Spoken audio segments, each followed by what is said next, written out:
తెలంగాణ రాష్ట్ర ప్రభుత్వ ఉద్యోగులకు పీఆర్సీ 2026 డిఏ బకాయిలు ఆగస్టు 15లోగా బదిలీలు, ప్రమోషన్స్‌కి సంబంధించి ఈ వీడియోలో వీటి గురించి పూర్తి వివరాలైతే తెలుసుకుందాం. సో, ముందుగా వీడియోని సపోర్ట్ చేసే వారందరూ కూడా వీడియోని ఒక లైక్ చేసి మీ తోటి ఉద్యోగ మిత్రులకు వీడియోనైతే షేర్ చేయండి. ఛానల్‌ని ఫస్ట్ టైం గనుక విజిట్ చేసినట్లయితే తప్పనిసరిగా సబ్స్క్రైబ్ చేసుకొని పక్కన ఉండే బెల్ సింబల్‌ని యాక్టివేట్ చేసుకోండి. తెలంగాణ రాష్ట్ర ప్రభుత్వ ఉద్యోగుల సమస్యలపై టీఎస్-యూటీఎఫ్ పోరుబాట.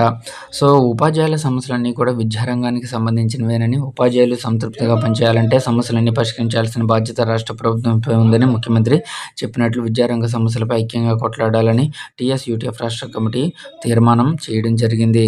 సో, ఆదివారం కామారెడ్డి జిల్లా కేంద్రంలో సాందీపని డిగ్రీ కళాశాలలో జరిగిన టీఎస్-యూటీఎఫ్ రాష్ట్ర కమిటీ సమావేశానికి అధ్యక్షత వహించిన రాష్ట్ర అధ్యక్షుడు చాబరావు మాట్లాడుతూ, రాష్ట్రంలో విద్యా పాలన అనేది అస్తవ్యస్తంగా మారిందన్నారు. క్షేత్రస్థాయి పరిస్థితుల పట్ల అవగాహన లేకుండా తీసుకుంటున్న నిర్ణయాల వల్ల ప్రభుత్వ పాఠశాలలు మూతపడే ప్రమాదం ఏర్పడిందన్నారు.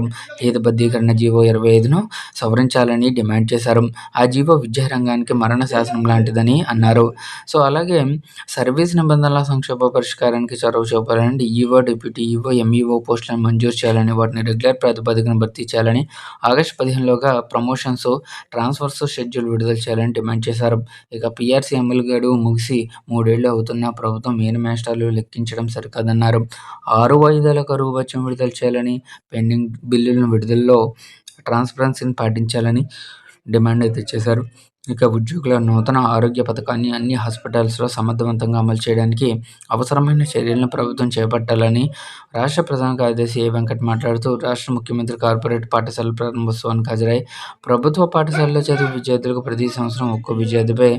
1,80,000 ఖర్చు పెడుతున్నామని, మరొక మారు ప్రతి సంవత్సరం రూ. 80,000 ఖర్చు పెడుతున్నామని వివిధ వేదికల్లో వివిధ రకాలుగా తెలపడం శోచనీయమన్నారు. రాష్ట్ర బడ్జెట్‌లో విద్యారంగానికి కేవలం 7% బడ్జెట్ కేటాయించడం వల్ల ప్రభుత్వ పాఠశాలల్లో మెరుగైన సౌకర్యాలు కల్పిస్తున్నామని అనడం విడ్డూరమన్నారు.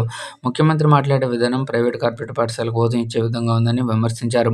నూతన విద్యా విధానం 2020ని అమలు చేయడం వలన దేశవ్యాప్తంగా ఇప్పటికే 93,000 పాఠశాలలు మూతపడ్డాయన్నారు.